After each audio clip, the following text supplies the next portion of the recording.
I'm an ex-signalman for the railway. Started work in 1948. Seems a long time ago now. Well, it is a long time ago. But I'm finally finished and retired on the railway in 1998. Where did you used to work at? Most of my work was around the Swindon area, between Swindon and Bristol. As a trainee signalman, I trained for 3 years.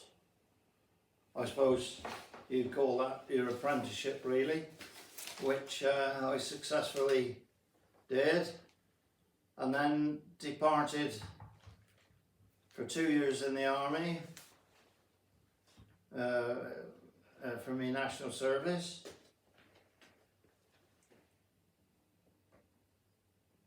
On return from the army, I of course went back to my old job and started life as a signalman on the railway. Started off at the bottom grade, and worked my way up. And finished, as I said earlier, around in 1998 in Herefordshire. Which was your first box? My first box was a box on a single line, branch line out of Swindon, which served 2 or 3 local villages. During the wartime, served a very important factory, Vickers Armstrong, which built a lot of the parts for the Spitfire, which we all know was the plane which won the Battle of Britain, or helped win the Battle of Britain. And then I progressed to promotion-wise in boxes of a higher grade, until I finished up in Herefordshire, at Hereford, on the relief. The relief being that you covered an area, in this case, about 8 signal boxes. And a very interesting career it was too. If I had my time over again, I wouldn't want to do anything else. But unfortunately, the life of a signalman has changed dramatically now into signalling control centres, which are a bit unlike the signalman of old. But there we are, you can't stop progress, and you've got to have progress. That's how life is. Do you have any funny tales of the days back of old? Well, yes, I think, having enjoyed my time as a signalman, like in any job you work in, even today, you get job satisfaction from what you do, but the other important factor is the people, the men and women you work with. Your life at work wouldn't be much a job without them. And a lot of different characters you meet, some good, some bad, some indifferent, but all very interesting. During my time in training in the signal box, of course you trained, you had a signalman, or some boxes 2 signalmen, and you were classed as a telegraphist, or railway terminology, the booking boy, because you recorded all the train movements and times in a book called the Train Register, answered all the telephones, done all the housework, cleaned the floor, polished the levers, polished the grass polish the glasswork on the block shelf, and of course kept the signalman happy by making his tea or coffee.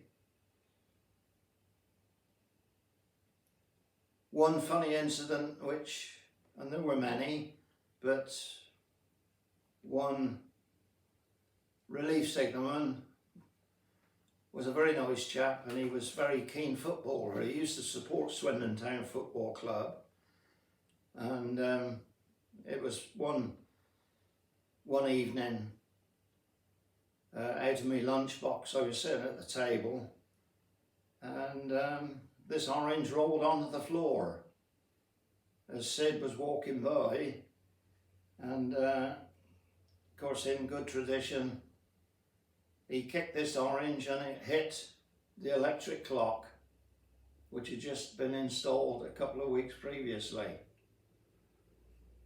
Which, a funny incident, but we suddenly realised, oh blimey, how were we going to square this?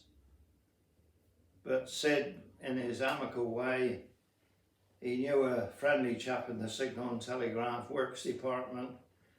He came and repaired the glass which was broken, and so everybody was happy again. But yeah, there's many stories I could tell. Working on a branch line in Swindon, that was an experience which is very different to working on the main line at a big station. You worked at a small station, and there's perhaps only 2 or 3 of you, the staff there, and you got to know the enginemen and the guards. There's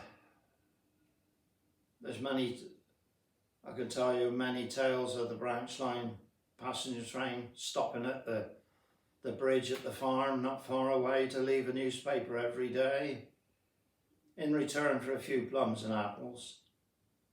And that was, life on a branch line was more like a family, because you knew everybody. Poor old Mrs. Jones one morning arrived at the station to go on her weekly shopping.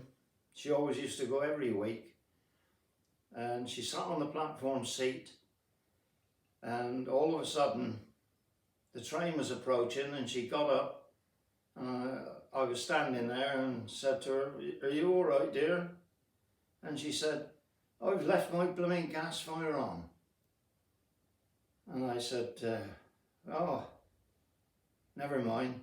Give us your house key, and I'll go up when I've finished here and put it off for you." And she said, "Oh, thank you very much." Which I did. I hopped off on my bicycle to the village, and of course, you know what I'm going to say. She hadn't left it on at all, but like all of us, we do things automatically, and she thought she'd left it on, but she hadn't. But that's what I mean by that wouldn't happen at a big station like Derby or anywhere like that, would it? So box wise, what boxes can you remember the names of you worked? Swindon had, let me see, one Rushy Platt Junction. That was a smaller box. Also on the main line, there was a junction there to go up onto the old Midland and South Western Junction Railway, which ran from Cheltenham to Southampton. Gone, of course, closed in '64, but a very interesting line. Anyway, that was Rushy Platt. The next signal box was Rodbourne Lane, and that box stood opposite the erecting shop of the big railway works in Swindon, where at one time 14,000 people worked. Amazing. And the 2 station signal boxes, one at each end the station at Swindon.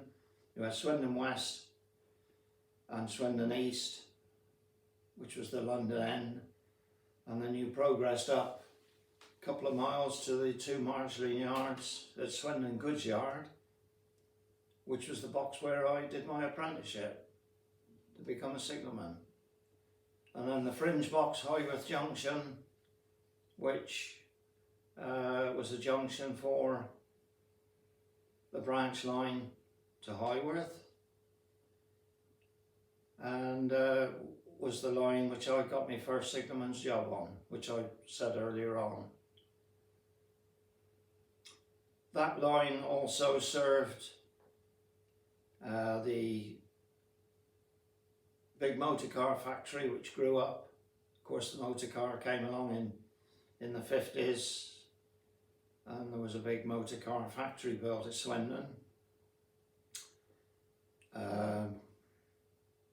And the railway had sidings there and delivered the steel from Llanwern in South Wales, and Cooper's, which was a big scrap metal place which is still going strong now, and a Ministry of Defence little small Ministry of Defence factory which was making ammunition and gun parts for small arms.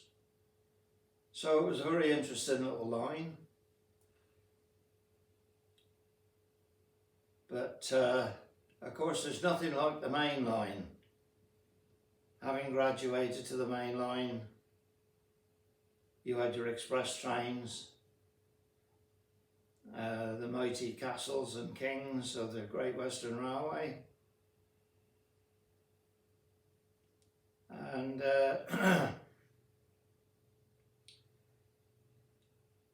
I was fortunate in the 50s, of course that was 10 years after the end of the war in Europe, in the Second World War, when the railways began to reinstate the old named trains which ran before the war, i.e. the Cheltenham Flyer, the Bristolian, the Cornish Riviera Express.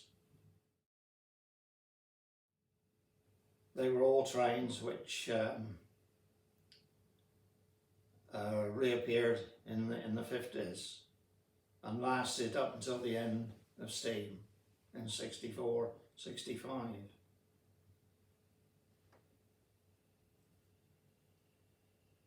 And now you're retired and you still have a dabble in signalling heritage as such? Yes, after 1998, my family had, well, obviously they'd all grown up and they'd all left home. And you begin to look at different things, thinking about retiring, and obviously being a railwayman, I was always interested in railway property, really. I was looking for a railway house, you know, the sort of thing. You see these nice little level crossing houses where crossing keepers used to live. I never found one, but I looked at one or two and things moved on. But then one day I happened to be reading in the railway magazine, because I always used to have a railway magazine, and in the for sale column I saw a little advertisement which said closed railway station for sale in Herefordshire, and a telephone number, and I looked at it and thought, I wonder where that is and what is it. So I said to Barb, my wife, about it, and she said, well, if you're interested you better ring the number, and which I did, and the rest's history, really. I'm sitting in the kitchen of the place that I bought, the old disused railway station at Fencote in Herefordshire. And of course it has a signal box as well, which is the original one. Yes, of course, I've had my leg pulled a bit with railwaymen saying, well, nothing like retiring, Ken, and taking your work home with you. But, you know, it's been worth it. And me and Barb settled down here. She used to say to me, whatever are we going to do with it? And I said, well, I'll tell you what, you can have the inside and I'll have the outside. And so we decided to restore it as near as we could, as it was in working days. And many people have visited, because I arranged for visitors to come, and they all seem to enjoy it. So we've sort of thought, well, it was well worthwhile. Unfortunately, Barb died 20 years ago now, which was a shame. But looking back, I realised that I'd never have achieved what I have here without Barb's backing.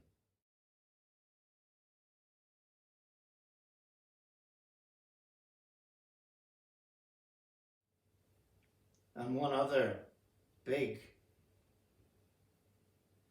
help, probably the biggest help I had, was having a son that worked on the railway as a signal and telegraph engineer. What better person could I have? And obviously, looking at the station now, and a lot of it you look at on this recording, is down to John. Mine, the rest of my family have helped me as well, and friends. So that's a short summary of my lifetime, really. I don't know how I've crammed that in 15 minutes, but That's brilliant. That is an absolute tale to tell. And we'll put some pictures on of some of the hard work you've done here. I mean, Fencote Signalbox in itself is a work of art. From taking what was almost a derelict building and restoring it back to a fully working signal box with working signals and a station and track and everything. Thank you very much, sir. Well, thank you, Dominic. You are obviously a man that understands the railway as good as I did.